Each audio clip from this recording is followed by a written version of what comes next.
Ivy Prescott leaned on the narrow railing of her apartment balcony, watching as the amber haze of London's evening lights shimmered against the rain-slick streets. The world moved on below her, cars rushing past, laughter from a nearby pub, but Ivy felt suspended in a moment that didn't belong. Dylan had texted 2 hours ago. "Working late, don't wait up." That alone wasn't unusual. What was unusual was how often she'd read that line lately, and how numb she felt every time she did. Their once playful chats had dried up into mechanical check-ins. Their warm Sunday mornings had turned cold, filled with scrolling screens and cold coffee. And last night he turned away from her in bed without a word. Not even a tired good night. She pressed her lips together, trying to suppress the growing knot in her chest. Maybe it was work. Maybe he was tired.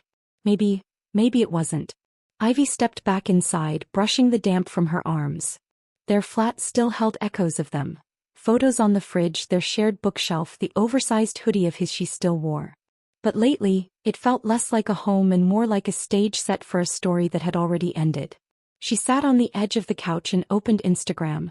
Her best friend Sienna Doyle had just posted a story. Ivy tapped without thinking. The video began innocently. A clinking of cocktail glasses, a pouty smile from Sienna, the camera shaking slightly as she filmed in a dimly lit bar. But there, in the corner of the screen, barely visible, sat Dylan. Ivy's breath caught. He was laughing. Leaning in. His hand brushed against Sienna's. Ivy's chest went still. It had been less than 20 seconds of footage, but it changed everything. She rewound it. Watched again. His smile. The way he looked at Sienna. The casual, familiar way he touched her. Her hand trembled as she set her phone down. Her best friend. Her boyfriend. Her world tilted beneath her. The morning after the video, Ivy stood frozen in front of her closet, unsure whether to cry, scream, or simply disappear. The walls of the flat pressed in, their silence louder than any noise. She hadn't slept. Her thoughts had spiraled all night. Every laugh Sienna had made at Dylan's jokes, every time she said, "You're so lucky, Ivy," every sleepover, every moment Ivy had trusted her blindly. She needed answers. And she needed them now. By 10:15 a.m. she was walking toward Covent Garden. She knew Sienna would be there. She never missed a chance to be seen in the trendiest cafes. Sure enough, there she was. Dressed like a walking magazine spread, long blonde hair tied up in a silk scarf, sipping oat milk latte while scrolling through her phone. "Sienna," Ivy said tightly, pulling the chair across from her. Sienna blinked, surprised. "Oh my God, Ivy. You scared me. You okay? You were with Dylan last night." Sienna's mascara-laced eyes widened. "What? Oh. I told you, I went out with some girls from my agency." Ivy raised her phone and played the clip, holding it out like a weapon. The laughter. The clinking glasses. Dylan's smile. Sienna's flinch was barely perceptible. "I can explain," she said, her voice cracking. Ivy leaned in. "Then do it. Explain why you were out with my boyfriend while telling me you were too tired to meet." Sienna looked down. "It just happened. We were both tipsy. He told me things weren't going well with you. That you were shutting him out." "Don't," Ivy whispered, her voice trembling. "Don't put this on me." "He kissed me," Sienna said. "But it didn't mean anything. I stopped it." Ivy stared at her. "You stopped it? After he kissed you? After you let him sit there and lie to my face while you both played innocent?" "Ivy, please. Don't call me that." She stood up. "You knew what you were doing. You were supposed to be my best friend." Ivy walked away, tears threatening to spill. But not yet. Not in front of her. Let Sienna sit in the wreckage she caused. That evening, Ivy sat in the quiet apartment, her arms wrapped around her knees. She had imagined confronting Dylan 1,000 times, but nothing prepared her for the reality. At 7:53 p.m. the door opened. Dylan stepped inside, coat damp from rain, his briefcase slung over one shoulder. He looked startled to see her sitting in the dark. "Hey, why are you sitting here like that?" he asked. She didn't answer. He just stood and stared. "You kissed Sienna," she said.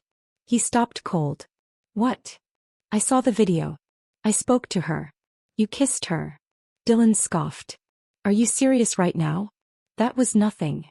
"Don't lie," Ivy said, voice trembling but firm. "She came on to me. We had a drink. It was stupid. It didn't mean anything." She said you kissed her. Dylan's jaw flexed. You believe her over me? No, Ivy whispered. I believe what I saw. Silence settled between them, thick as wet cement. He laughed bitterly. You're being overdramatic, Ivy. Maybe if you weren't so clingy all the time I wouldn't have needed space. Her breath hitched. Clingy. You're always needing reassurance, always doubting. It's exhausting. She stepped back as if slapped. And then he said it. Maybe if you didn't act like such a needy little whore, none of this would have happened. The words echoed in her skull, sharp and jagged. Her knees nearly buckled. You called me a whore. Dylan's face shifted. I didn't mean. Get out, she said, eyes filling with tears. He didn't move. Get out.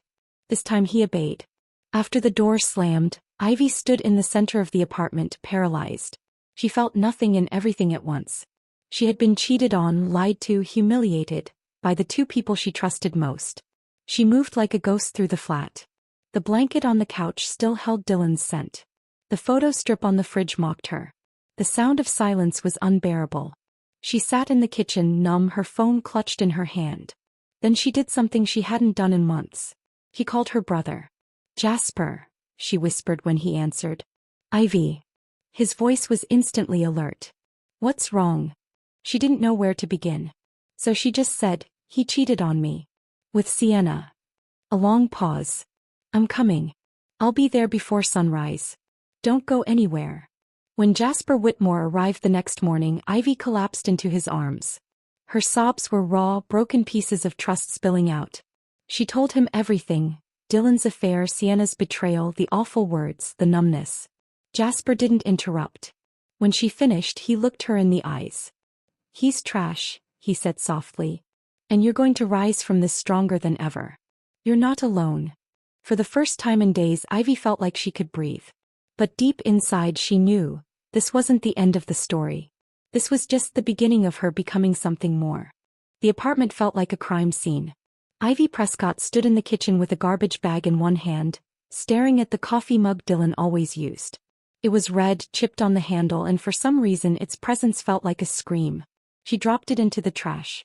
Jasper watched from the doorway, arms crossed, letting her move at her own pace. He'd barely spoken since he arrived, aside from checking in on her and making sure she ate something. You don't have to throw it all away in one go, he said gently. Ivy glanced at him. I don't want anything here that reminds me of him. The betrayal was still raw. Her chest still ached, her stomach still turned at the thought of Dylan's voice, of Sienna's smile. But there was a flicker of clarity beneath the pain, a need to take her life back one item at a time.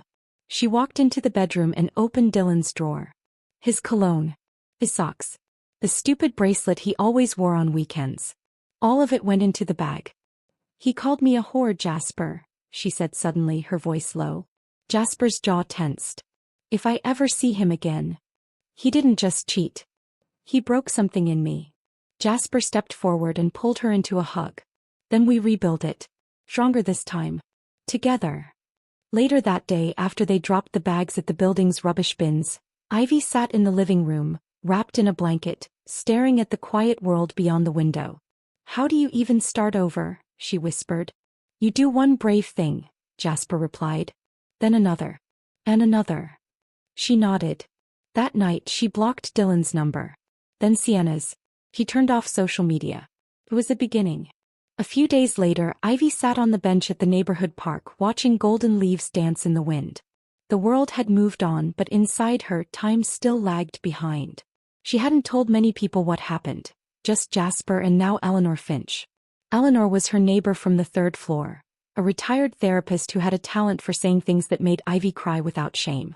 She'd found out through the thin apartment walls and the noise that accompanied Dylan's final exit. He said things no one should say to someone they claimed to love, Ivy murmured, wrapping her coat tighter. Eleanor sipped from her thermos. When people show you who they are, you must believe them the first time. Ivy looked down at her hands. I feel like a fool. No. You loved. And you trusted. That's not foolish, that's brave. Silence sat between them for a moment before Eleanor continued. It will hurt. And it may hurt for a long time. But that hurt will shape the woman you are becoming. Ivy blinked back tears. I don't even know who she is. You will, Eleanor said with a soft smile. Because she's already awakening. That night, Ivy opened her laptop for the first time in days. Her inbox was flooded with work requests, clients waiting on illustrations, deadlines she'd missed. Her hand hovered over the trackpad. Part of her wanted to shut it all down. But Eleanor's words echoed in her mind. She opened a blank canvas and began to draw. The image that emerged wasn't for a client. It was for her. A woman, standing barefoot in a storm, hair wild, arms raised toward the sky, soaked but unbroken. It was a Tuesday when Ivy decided to go out alone for the first time since it happened. Just a quick trip to the grocery store. Milk, tea, maybe some pasta. Simple. She pulled on a gray coat and twisted her hair into a low bun. No makeup. No pretense. The city's cold air hit her like a wake-up slap. For a moment she considered turning back. But she took a deep breath and walked on. The store was half full. She kept her head down, grabbing items quickly, her focus narrowed to her list. But halfway through the frozen aisle she stopped. Because there he was. Dylan Ashford. Standing 2 feet away holding a bag of frozen peas like nothing ever happened. For a second he didn't see her. Then his eyes met hers and something flickered across his face. Surprise. Maybe even guilt. Ivy, he said, stepping forward. She couldn't move. Her body screamed at her to walk away, to ignore him, to run, but she stayed. I was going to call, he continued. I shouldn't have said what I said. No, she said softly, finally finding her voice. You shouldn't have. Dylan looked thinner. Less confident than she remembered. I made a mistake. I was angry. I didn't mean it. Yes, you did, she replied.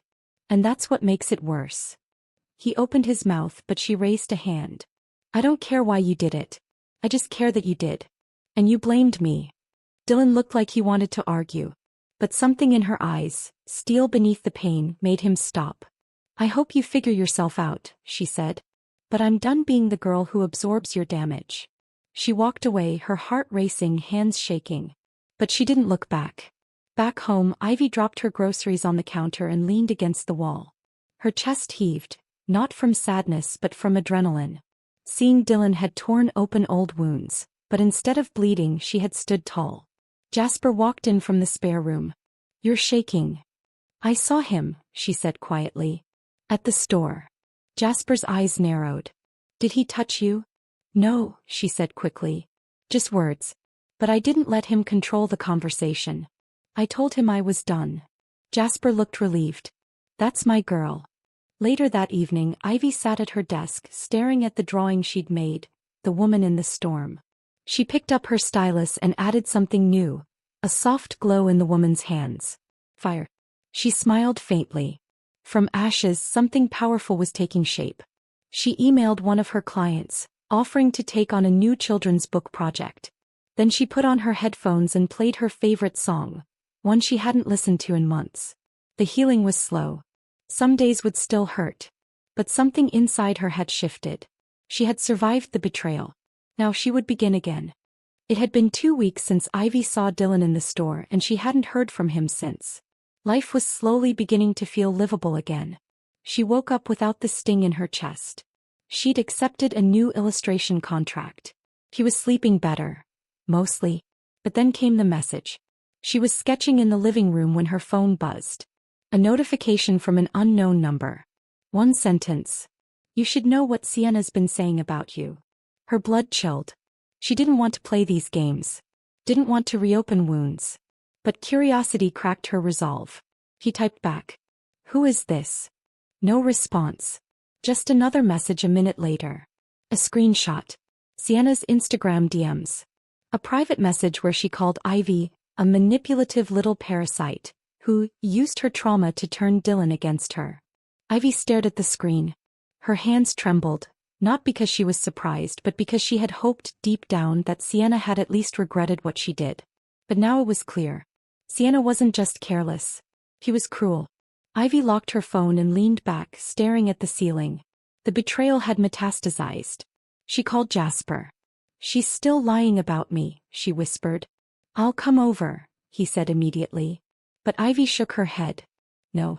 I need to face this one on my own. That night Ivy wrote a letter. Not an email. Not a text. A handwritten letter, the old-fashioned kind, sealed in an envelope with nothing on it but Sienna's name. The next morning she walked to Sienna's building, hands cold despite her gloves. Her pulse pounded like a war drum, but her legs didn't stop. She slipped the envelope into the letterbox and walked away before her heart could change its mind. Inside the letter she had written, "You don't get to rewrite the story. You hurt me. You lied. You slept with the man I loved and then you made me the villain. I'm not writing this because I want you to feel guilty. I'm writing it because I want you to know I'm done. With the pain. With the anger. With you. You will not haunt my healing. Ivy." She felt lighter walking back. Like she'd put down a weight she didn't realize she was still carrying. Later that afternoon she returned to Eleanor's flat for tea. Eleanor poured lavender chamomile into a porcelain cup and handed it to her like a sacred ritual. "She'll probably never apologize," Eleanor said. "I know. But you didn't write that letter for her." Ivy smiled faintly. "No. I didn't." A few days later, Ivy was invited to an art gallery opening by one of her clients. She almost declined until Jasper insisted she go. "You've got to step out into the world again. And you never know who you'll meet." She rolled her eyes but agreed. The gallery was small but beautifully lit, filled with abstract pieces and quiet chatter. Ivy stood near a painting of a burning house surrounded by flowers, lost in interpretation when someone beside her said, "That one's hard to look away from, isn't it?" She turned. A man, early 30s, sandy hair, kind smile, soft voice. "I'm Noah," he said, holding out his hand. "Ivy." They talked. About art. About coffee. About rainy walks and what heartbreak teaches us. She didn't mention Dylan. He didn't ask. She felt herself smiling in a way that wasn't forced. Noah was nothing like Dylan. He didn't dominate the space. He listened. When she spoke, he looked her in the eye as if every word mattered. At the end of the night he said, "Can I see you again?" She hesitated, then nodded. "I think I'd like that." And she meant it. Ivy woke up the next morning to a strange realization. She felt okay. Not euphoric. Not fully healed. But okay. She made tea and opened the curtains, letting sunlight wash over the living room. She looked at the framed print above her desk, one of her original drawings.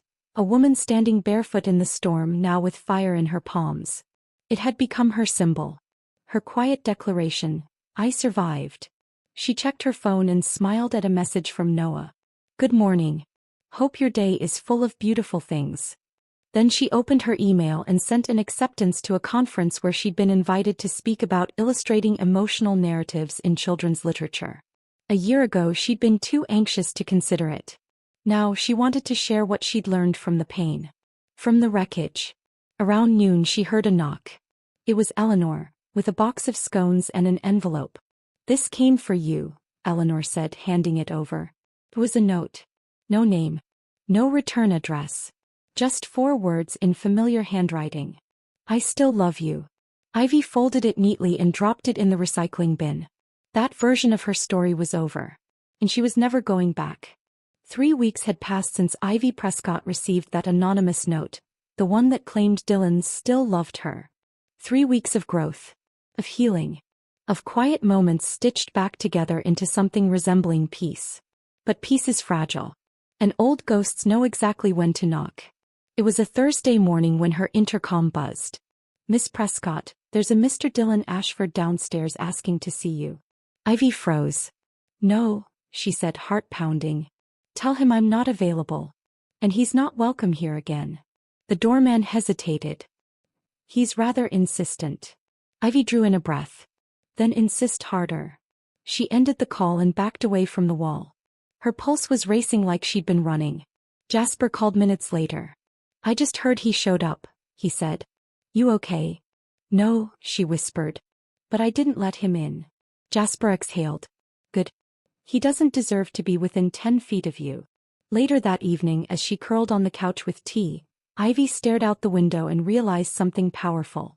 He had lost all access to her. Dylan could knock. He could beg. He could write love notes in blood if he wanted to. But the girl who once ached for his attention was gone. The next week, Ivy received an invitation. Her illustrations were being featured in a small gallery showcase. part of an exhibit on women's voices in art. She stared at the envelope for a long time, heart fluttering. It wasn't just work anymore. It was her story hanging on those walls. Her pain.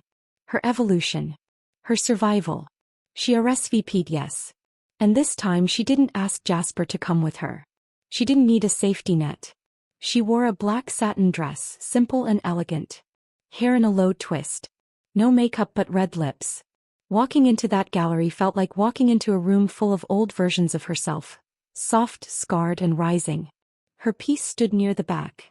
The woman in the storm, now with fire in her palms and a phoenix behind her. It was titled, After the Burn. She stood in front of it for a long time until someone approached. Noah. He wore a navy blazer, slightly wrinkled, and held a glass of wine he hadn't touched. I knew that was yours, he said. It radiates you. Ivy smiled. I don't radiate. I barely flicker. He looked at her. Maybe. But even a flicker can set the world on fire. That night Ivy and Noah walked along the south bank. The air smelled like the river, like autumn, like new chances. And yet fear curled inside her chest like a sleeping animal. Noah was kind, honest, present. And that terrified her more than Dylan ever had. They stopped near the edge of the Thames. She looked down at the water, then up at the stars. I'm scared, she said finally. Of me? Noah asked gently. No, she said. Of trusting again. Of letting someone get close just to be shattered. He didn't move. He didn't try to fix her. He simply said, then we go slow. I'll meet you wherever you are. He turned to him. You deserve someone whole. He smiled. You're not broken, Ivy. You're rebuilding. That's strength. For the first time in months she let someone hold her hand. Not because she needed saving. But because she finally believed she was worth holding. Back home, Ivy opened the old notebook she kept hidden in the back of her closet. It was filled with unsent letters, things she wrote in the darkest nights, raw, unfiltered emotions spilled across tear-stained pages. She flipped to a page dated 2 months ago. Read, Dear Dylan, I don't recognize you anymore. I miss the man you pretended to be. But even more than that, I miss the girl I used to be before you made me feel small. You broke me. And I still find pieces of myself under your name. She stared at it for a long moment. Then slowly she tore the page out. And then another. And another. Until the entire notebook was a pile of shredded confessions ready for the fire. She carried the scraps to the sink and lit a match. As the ashes curled upward, Ivy didn't cry. She smiled. It was the sound of freedom. The morning air was still when Ivy opened her laptop and stared at her inbox. She hadn't checked it in days, not since she'd left Dylan.